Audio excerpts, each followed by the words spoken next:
When asked what Nigeria's problems are, the first thing on my list is always Nigeria itself. Unpatriotic as this may sound, Nigeria was never meant to exist. The territory we know as Nigeria today historically comprised of loosely related independent kingdoms, who God or nature had kept apart for a good reason. But this was till the arrival of the British, and as soon as they bought the territories from the Niger Company, they amalgamated them into the country we know today in 1914. The distrust, and if you will, the dislike among Nigerian tribes began a long time ago and only got worse when we were bundled up into one country. With that said, I am a Nigerian through and through. We didn't start off together, but we are now. And I believe that with the right amount of effort from us all, Nigeria can become a truly peaceful and prosperous unified nation. The Biafran War, also known as the Nigerian Civil War, was a conflict between Nigeria and the southeastern region of the country, which declared itself the Republic of Biafra on May 30, 1967. The war lasted from July 6, 1967 to January 15, 1970. It is unclear whether the January 15th date was deliberately chosen to coincide with January 15, 1966, the date of the first coup. The secession of Biafra was driven by the massacre of the Igbo people in the north, as revenge for the killing of northern political and military leaders during the January coup. The seeds of war were sown in 1966 after Nigeria experienced the two military coups. The first coup was carried out on the 15th of January 1966 and was led by young idealistic officers of mostly Igbo descent.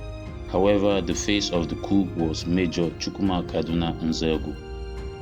The victims of this coup included the Sardauna of Sokoto, Ahmadu Bello, Prime Minister Tafawa Balewa, Lieutenant Colonel Abogo Largema, and Colonel James Pam.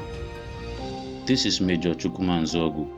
Listen to the way he speaks about the assassination of the Premier of the North without remorse or regard. Major Nzegu, can you please give me an account of the night of the coup in Kaduna? Well, it's rather something like the longest day. We started this off on the night of the 13th of January when a night exercise was planned by the military college, which I command. We took our troops to the ground and taught them how to do night attacks.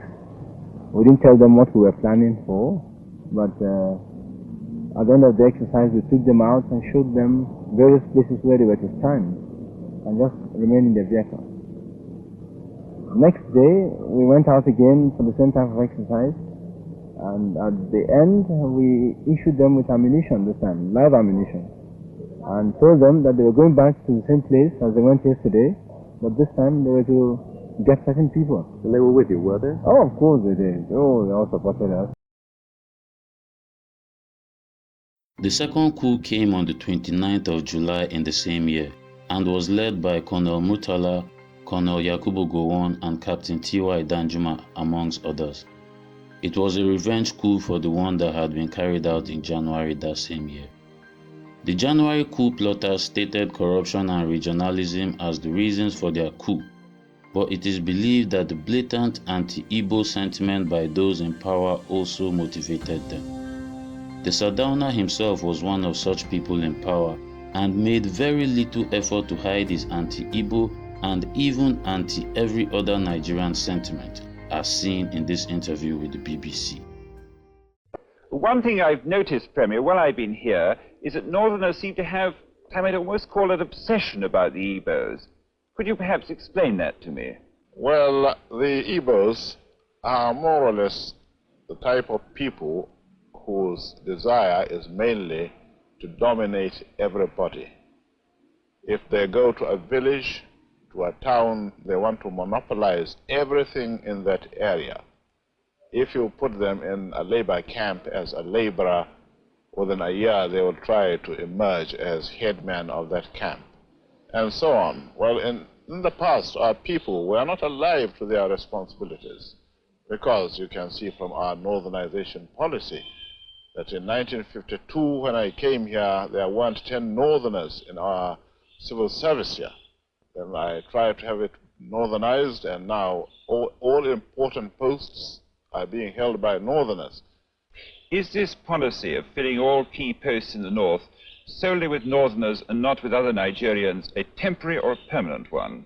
In actual fact, what it is a northerner first.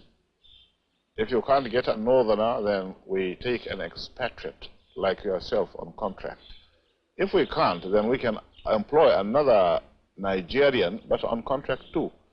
This is going to be permanent, I should say, as far as I can foresee, because it will be rather dangerous to see the number of boys who are now turning from all our learning institutions coming out with having no work to do. I'm sure whichever government of the day might be, it will feel rather embarrassed, and it might even lead to bloodshed. Doesn't this damage the idea, sir, of all people in all regions in Nigeria being fellow citizens of one country? Well, it might, but you are, I mean, new to our region, but how many northerners are employed in the east or in the west? The answer is no. And if there are, there may be 10 laborers employed only in the two regions. This was how hundreds of thousands or even millions of Nigerians felt at the time, and it was against this backdrop that the January coup was executed. Major General Johnson Aguiyi Ironsi, who at the time was General Officer commanding Nigerian Army, rose up to squash the mutiny and take control of the situation. But Ironsi made a few mistakes after he had succeeded. Firstly, he imprisoned the plotters instead of executing them, which was standard military practice at the time. Then he surrounded himself with a bodyguard of mainly northern soldiers, and this decision would eventually prove fatal when he decided to take a tour of the nation. The anger at the loss of their northern civilian and military leaders, coupled with the failure to punish the perpetrators of the January coup, led to a violent counter-coup in July 1966, where northern soldiers began to mutiny in Ibadan and Abeokuta and eventually took control of the government after first executing Major General Johnson Aguiyi Ironsi and his host, Colonel Adekunle Fajuyi, the governor of the Western region. Tensions grew as ethnic violence erupted around the country, especially in the north, where thousands of Igbos were killed. With the situation in the country getting out of control and not knowing the whereabouts of the head of state, Colonel Odumegu Ojukwu, the governor of the eastern region, called for Igbos around the country to return home till the situation was resolved. General Yakubu Gowon emerged as the head of state after the northern counter-coup of July 29, 1966. Other notable participants include Colonel Murtala Muhammad and Captain Theophilus Yakubu Danjuma. In January 1967, Head of State General Yakubu Gowon and Colonel Odumegu Ojukwu met in Aburi, Ghana to resolve the crisis. The meeting produced the Aburi Accord, which aimed to restructure Nigeria into a loose federation, giving the regions more autonomy. However, back in Nigeria, disagreements over the Accord's implementation deepened the divide.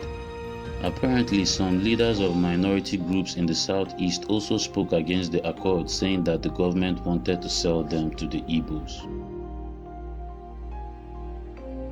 After the failure of the Aburi Accord and very little headway made by the government to rectify the situation in the country, on May 30, 1967, Colonel Ojukwu, the military governor of the eastern region, declared the region the Independent Republic of Biafra.